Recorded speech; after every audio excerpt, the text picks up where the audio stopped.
viewing audience, do I have a treat for you? We are still talking about the PP settlement, and there is so much to be learned about our history. These things you don't get in the history book, but guess what? We are going to learn about it on S.YolandaNtheKnow, and they got a very, very important event coming up this year that you need to be there. But on our show today, we have Dawn Edwards, who is she can tell you about how she is connected to PP settlement. Dawn, how are you today? I'm doing well, and you? Oh, I'm doing fine. Perfect. Now, PP settlement, how are you connected to the PP settlement? Well, when my different branches of families, when they migrated to Ohio, they settled in the PP township. I descend from Minor Muntz, who was supposedly, I've not been able to find a whole lot of information on him yet, but he was the offspring of a slave woman and a white father. And then there's the Barnett line that came from Virginia, down by Albemarle County in Virginia.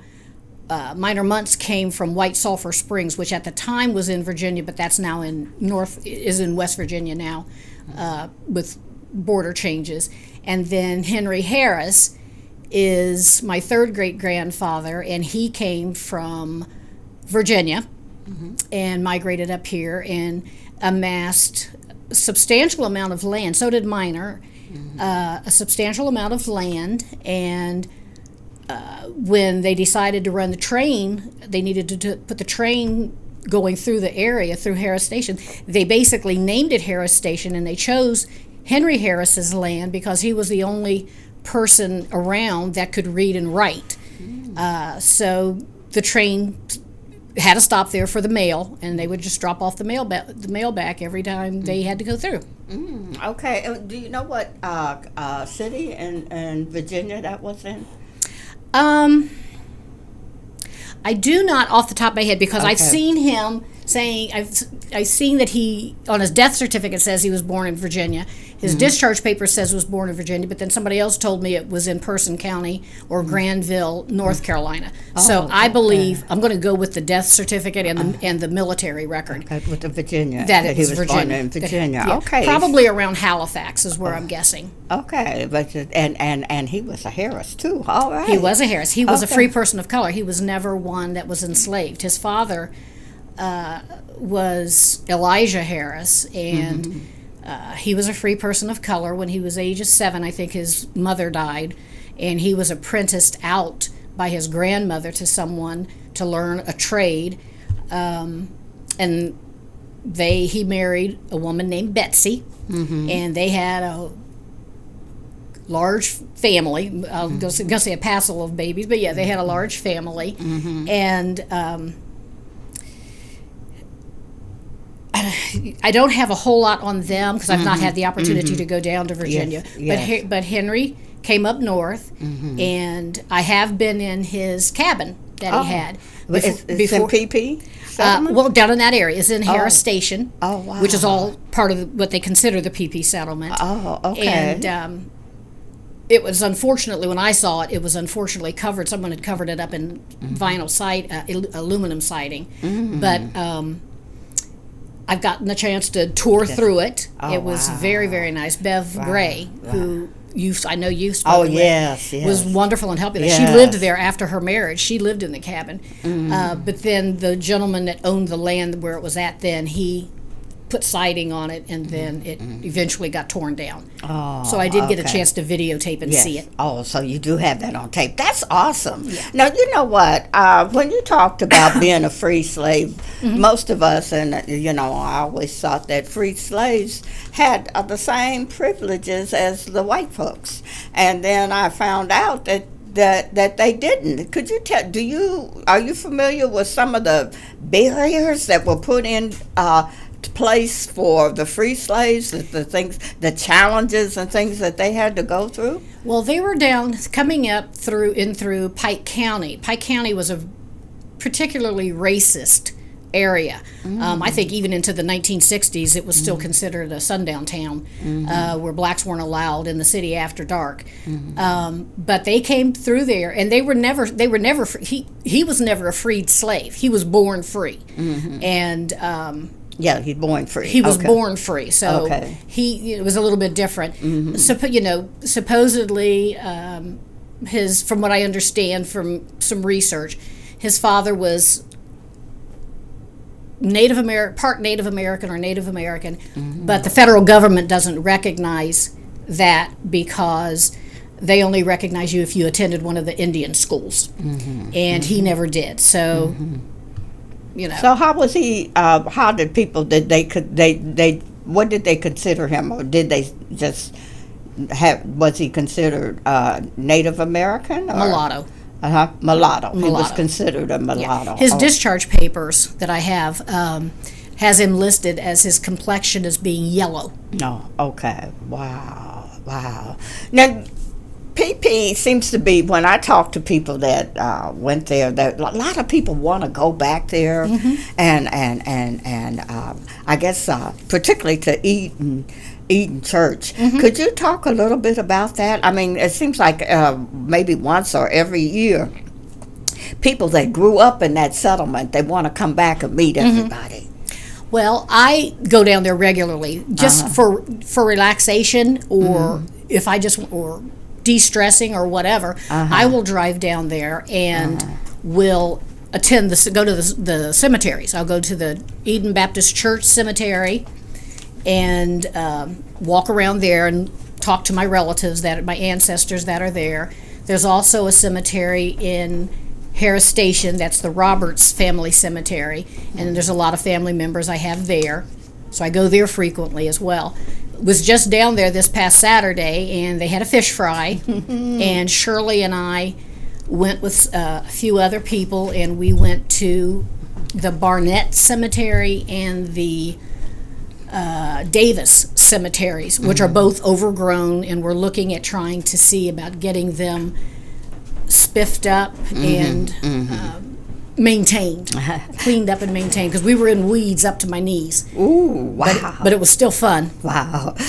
Shirley goes down there every weekend. Yes, she does. Just to de-stress. It must be a good place to go to de-stress. I've gone down, I've met her down there after I find her, and I've gone down there and stayed with her. Yes, she says, I'm getting ready to get out of here now. I'm trying to get, she goes down there to her RV and just de-stress and comes back rejuvenated. She is, yeah. And I went down there with her too, so it was great. Wow. It was great fun. Wow. Now, speaking of fish, I understand that there's somebody, I forgot who that is, but they say that they cook the best fish, and that's going to be at the reunion in September. Yes. Do you know who that is? Who's that they said is going to be cooking that fish? Well, normally it's Shirley. Oh, okay. All right, it's Shirley. It's normally Shirley, or there's a young man. I think he might have just graduated. I don't remember what his last name is. Yes. But his name is Madison. Yes. And he was doing the fish while Shirley and I, with the other people, were running around looking at cemeteries. Oh, wow. And so that event is going to be held up in September, isn't it? Yes, it is. Oh, okay. Now, and there's a museum down there that everybody will be going to. It's got, could you talk a little bit about that one? The Nickens Museum is actually in Chillicothe proper. Okay. It's right next door to First Baptist Church, which is also celebrating its 200th anniversary this summer. Oh, wow. And I think July is when theirs is, and I think Eden's is August, September. And so, yeah, it's a very nice, very small, it's a very old home, obviously from, I think, late 1800s. It's kind of creaky and everything when you're walking up the stairs, but it's wonderful to go there. There's a room for the Underground Railroad, and there is a picture of my third great-grandfather, Minor Muntz. His home is on display there, and he's mentioned in records that he was an operator on the Underground Railroad, as was Henry Harris and James Barnett, all of mine All your of them were relatives. ancestors of mine. Oh my God! How does it feel when you can connect with history? I mean, what did it do for you when you could connect? You knew you had your relatives that were part of the Underground Railroad and were fought in the Civil War. I mean, how did that? Immense What did pride. that do for you with history, knowing history? Immense pride. Immense pride. Oh, They wow. actually burned down Minor Muntz's house. Wow. And that would have been, I don't know if it would have been Klan or anti-abolitionists or whatever, but they burned his house down. Oh. And he was building a new one, and every evening, I understand that he sat on his front porch with a shotgun, because if anybody was going to come and try and burn it down again, they were going to get a... They were. They're going to get They weren't going to get out of there. Yeah, they're going to get their comeuppance for messing with that. Yes, Yeah. enter at your own risk. So he did that. But Oh my God! But Minor Muntz also, he also amassed a good amount of land, and he, where the cemetery is, he donated the land to the church. And the church, and the cemetery is really great because it's up on a hill, so it's not a big hill, not hard to walk it if you wanted to. You could drive it up really easy, but it also, you won't have any problem with flooding. So that's really nice. Oh my goodness! And you said that in some earlier interviews, they did say that once the people that settled in PP got settled, they had their businesses, they were flourishing and doing a great as a community. Here comes these evil people to just destroy everything that they had built. Yeah. And many people, I understand, moved here to Columbus, Ohio, and Xenia, Ohio. Yes, They all did. right. Minor, like I said, Minor, he did amass a good bit of land. It was really interesting to look, at that community and how tightly woven they were. I had an opportunity to look at Madison Hemmings, who of course was the child of Thomas Jefferson and Sally Hemings, his will, and one of the executors of his estate was Minor Muntz. So Somebody, you're my people in there, and so they were very, very tightly woven, and they were very supportive of each other too.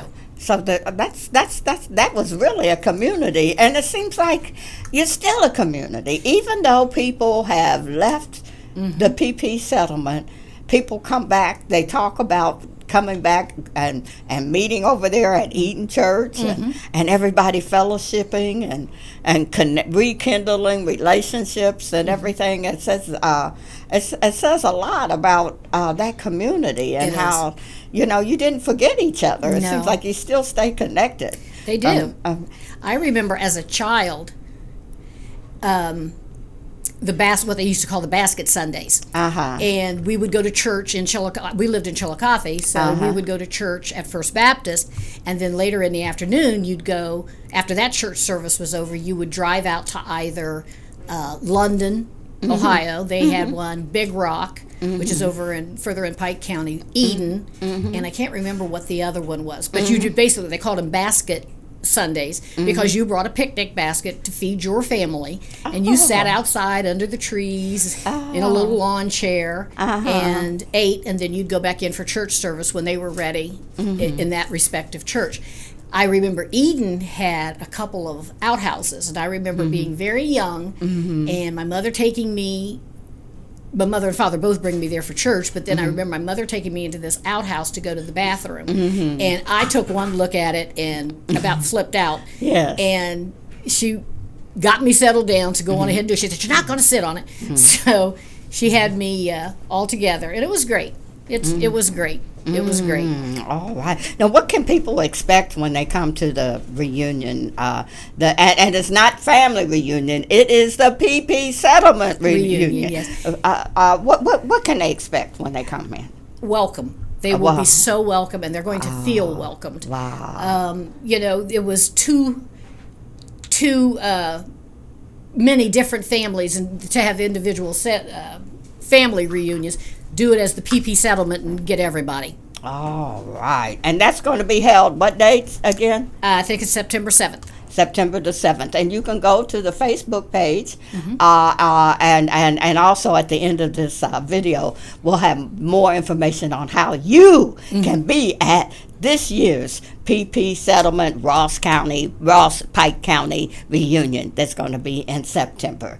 We'll see you next week, and I'd like to thank you for being on our show, Don, and I'll see you next week, and I love you. Guess what?